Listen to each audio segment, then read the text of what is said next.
जय माता दी। सभी को सबका स्वागत है मेरे घर में, मेरे दिल में और मेरे चैनल में। होप कि आप लोग सब अपने घर में अच्छे से होंगे और खुश और खुशहाल होंगे और मेरे व्लॉग्स का पक्का पक्का वेट कर रहे होंगे और इसीलिए आप मेरे ये पुराने क्लिप्स भी देख रहे हैं। और बहुत बहुत बहुत बहुत शुक्रिया आप लोगों का, उतना ही साथ आप दे रहे हैं जितना कि आप फ्रेश व्लॉग्स को देते। तो ये थी करवा चौथ की क्लिप्स। मैंने करवा चौथ भी रखा था इसी व्लॉग में। आपको करवा चौथ से लेके आपको दिवाली तक के क्लिप्स सारे मिलेंगे और मैंने जो जो शादियाँ अटेंड की सब मिलेंगे, क्योंकि मैंने व्लॉगिंग करी नहीं थी। ये बस सोचा था कि चलिए करूँगी व्लॉगिंग, बट डामाडोल हो रहा था मन। तो बस आपको बताया ना, कोई रीज़न है, रीज़न तो मैं आपके साथ क्लियर करूँगी डेफिनेटली फ्यूचर में कभी अगर मुझे ज़रूरत पड़ी तो। अदरवाइज़ आप ऐसे ही काम चला लीजिए अभी के लिए और ये क्लिप्स देखिए। चलिए आज कोई टॉपिक पकड़ते हैं और उस पर बात करते हैं।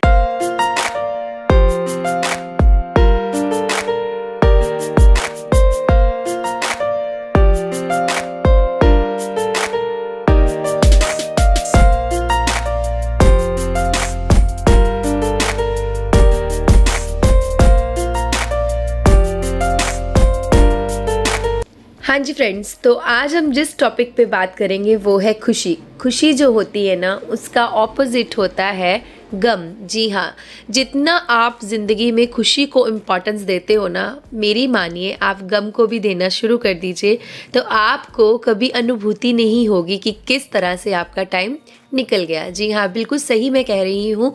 ये अपने एक्सपीरियंस से, अपने अनुभव से कह रही हूँ। बहुत छोटी हूँ आप लोगों से और कईयों से बड़ी भी हो सकती हूँ, पर फिर भी अपने अनुभव से कहूँगी कि खुश होना उतना इम्पॉर्टेंट नहीं है जितना आपको गम को सहना आना चाहिए। खुशी और गमी जिंदगी के सिक्के के दो पहलू हैं। उतार चढ़ाव तो जिंदगी में चले ही रहते हैं। क्यों ना हम इन उतार चढ़ाव को अपनी जिंदगी का एक परम उद्देश्य बना लें, यानी कि हमें पता हो कि हमें इस क्लास में अभी इतने नंबर लेने हैं, इस तरह से इसको पास करना है, तो हमें क्लास की पढ़ाई कभी भी बुरी नहीं लगेगी। हमें लगेगा कि जैसे तैसे इसको पास करके निकलना है नेक्स्ट क्लास की तरफ। तो इस तरह से अगर आप लोगे बिल्कुल अपनी पढ़ाई की तरह एक गम के दौर को, तो खुशियाँ ज़्यादा दूर नहीं लगेंगी आपको।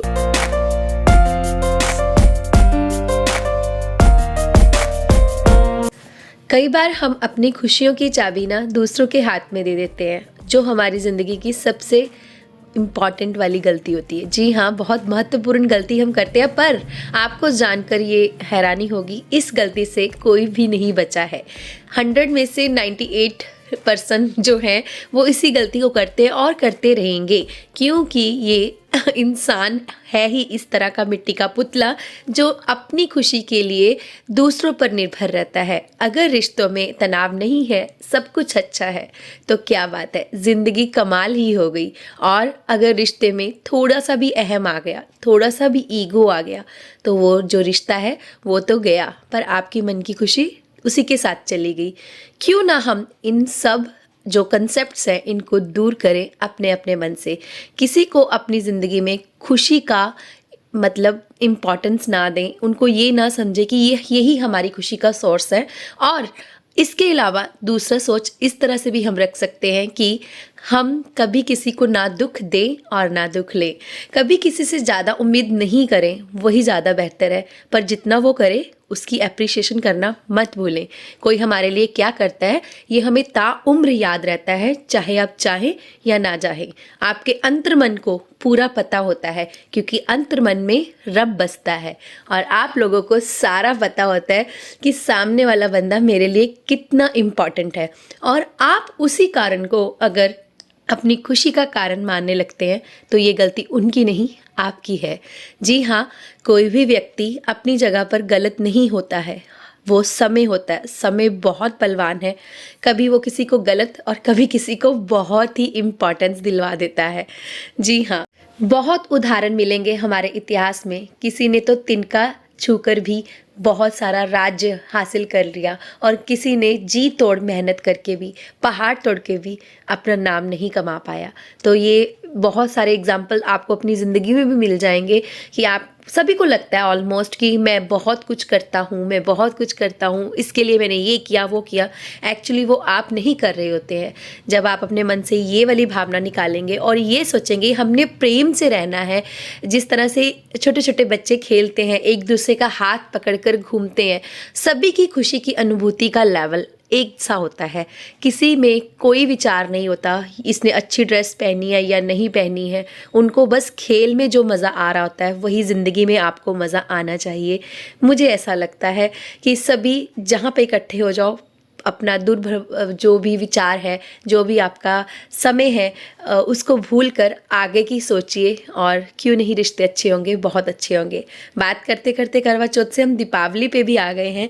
तो दीपावली में कुछ मैंने क्लिप्स लिए थे रंगोली के, डेकोरेशन के, आप लोगों के साथ शेयर कर रही हूँ। और इसके अलावा हमने कुछ मैरिजेस भी अटेंड करी थी, वो भी आपके साथ शेयर करूँगी। मेरी बातें जो कि मैंने बिल्कुल नहीं लिखी हैं कहीं पे भी, मैंने अपने मन से बोली हैं और ये मेरे मन के विचार हैं। ज़रूर बताना आप लोगों को कैसा लगा है जी। अच्छा जी, जो भी मैंने आपके साथ शेयर किया ना, ये सिर्फ एक पर्सन के मन में हो बातें और दूसरे के मन में ना हो तो नहीं चलेगा। दोनों को अपनी अपनी जगह पर मनमुटाव भुलाने होंगे। जी हाँ, दोनों जगह से एक दूसरे को, किसी को तो पहल करनी ही होती है, तो आपको खुशी की अनुभूति हो ही जाती है रिश्तों में या फिर ज़िंदगी में। अगर आप अपने मन से पूरे जड़ों से मुटाने की कोशिश करते हो, मतलब एक पर्सन भी अगर एफर्ट कर लेता है तो दूसरे का भी मन होना चाहिए। ये नहीं कि एक पर्सन एफर्ट कर रहा है और दूसरे का मन ही नहीं है, वो बस हमेशा दूसरे को नीचा दिखाने में ही तुरा हुआ है, तो डेफिनेटली जो पहले के मन में आया वो भी चला जाएगा। मुझे ऐसा लगता है। और अगर आप लोग सच्चे मन से किसी भी रिश्ते को ठीक करने की कोशिश करते हो, अच्छे से, प्यार से, दुलार से, और वो रिश्ता ज़रूर वापस वही खुशी आपको देने लगता है और आपकी ज़िंदगी में वापस खुशियाँ आती हैं। इसके अलावा आप अगर जितना अपने परिवार में समय व्यतीत करते हो, अपने आप को बिज़ी रखते हो, अपने खुद अंदर के अहम को हमेशा ध्यान में रखते हो कि मैंने अब इस बार ये गलती नहीं करनी है और नेक्स्ट टाइम से अच्छा रहूँगा, या फिर किसी भी रिश्ते को जब निभाने का टाइम आता है तो उसमें खोट नहीं रखते हो, अपने अंदर कोई भी विचार नहीं रखते हो, उसको बिल्कुल प्यार से उसी तरह से दोबारा रिश्ते का पौधा लगाते हो, तो खुशियाँ तो अपने आप चारों तरफ आने ही लगती है। पर हाँ, जहाँ पर झूठ की नींव है, जहाँ पर दगाबाजी की नींव है, जहाँ पर आप मन में कपट रखकर खुशियाँ लेना चाहते हो, तो वो खुशियाँ ज़्यादा दिन तक नहीं टिकती हैं, वो वापस ख़त्म होती ही है। तो चलिए, खुशियों पे बहुत बड़ा चैप्टर मैंने आज बोल दिया है। आप लोगों को पसंद आया है नहीं, आप ज़रूर बताना। इसके बाद हमारे ये गली में किसी की जागो थी, मेरी फ्रेंड के बेटे की, तो मैंने वो भी अटेंड की। इनकी मैरिज भी थी, वो मैंने अटेंड नहीं की, मैं बीमार थी। बाकी घर वाले सब गए थे तो मैंने क्लिप्स नहीं बनाई। ये जागो में डांस वगैरह हुआ और उसके बाद हम गए थे जम्मू, मेरी देवर जी की शादी थी, वो भी क्लिप्स आपको इसी में मिलेंगे। आप लोगों को कैसा लग रहा है ये व्लॉग, ये क्लिप्स आपके साथ शेयर करना ना मेरे को लग रहा था कि ज़रूरी है, तो मैंने इसलिए किए हैं क्योंकि आपको देखना बहुत ज़रूरी था मेरी ज़िंदगी में क्या हुआ। आज के जो अभी के फ्रेश व्लॉग्स हैं वो आपको बहुत जल्दी मिलने वाले हैं, डेफिनेटली नेक्स्ट वीक तक मैं कवर कर जाऊंगी। और ये दो चार व्लॉग्स हैं, आप देख लीजिए। ठीक है, कुछ रेसिपीज़ भी शूट की थी बीच में, यानी कि मोटिवेट कर रही थी खुद को बड़ा, सब कुछ अटेंड कर रही थी, सब कुछ कोशिश कर रही थी, बट हो नहीं पा रहा था, पर फिर भी कोशिश किया और वापस आपके सामने हूँ आज। धन्यवाद आपका भी, आप लोगों ने बहुत साथ दिया है, कसम से बहुत साथ दिया है और दोबारा मोटिवेट भी किया है। Thank you so much, love you all. ज़रूर बने रहना मेरे व्लॉग में, ठीक है जी। लाइक शेयर सब्सक्राइब करना। अगला व्लॉग आपको बहुत अच्छी रेसिपीज़ का भी मिलने वाला है और साथ में बहुत मोटिवेशन भी मिलेगा। मैं बहुत छोटी भी हूँ आपसे, और अगर कोई गलती हो गई हो ड्यूरिंग बोलने के दौरान तो माफ़ करिएगा जी। और चलिए, कईयों से मैं बड़ी भी हूँ, उनको भी गुस्सा लगा हो तो फिर भी माफ़ी मांगती हूँ। और ये हम जम्मू की शादी में आ गए हैं, अपने देवर जी की शादी में। तो चलिए, आप ये क्लिप्स देखिए और मेरे दक्षु का देखिए स्टाइल बैठने का, किस तरह से वो पूजा के पास बैठ के देख रहा था ये क्या हो रहा है, मुझे बड़ा क्यूट सा लग रहा था। इसके अलावा और भी बड़ी क्लिप्स हैं इस मैरिज फंक्शन की, बट मैं वो ऐड नहीं कर रही हूँ। आई थिंक किसी की प्राइवेसी होती है और मैंने पूछा नहीं है, इसलिए ये मामा मामी जी हैं, मेरे मामा ससुर जी, मामी सास जी, और ये हैं उनके बेटे जिनकी शादी में हम गए थे। ये शगुन किया और उसके बाद मैरिज थी। कोई क्लिप नहीं बनाया है, तो बस यही बोल रही हूँ आपको कब से। चलिए मिलते हैं अगले व्लॉग में। लव यू ऑल, जय माता दी।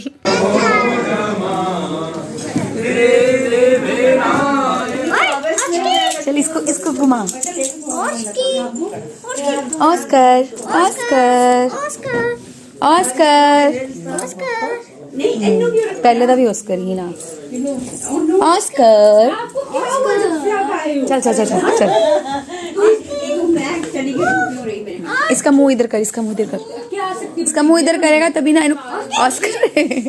ओके जी, हम आ गए थे वापस और उसके बाद नेक्स्ट मंथ का ये क्लिप है, 1 महीने बाद का, जब क्रिसमस थी। बच्चों को मैंने मंदिर लेके गई थी, रास्ते में सांता थे और इनको हेलो करनी थी, करी और कैंडी ली।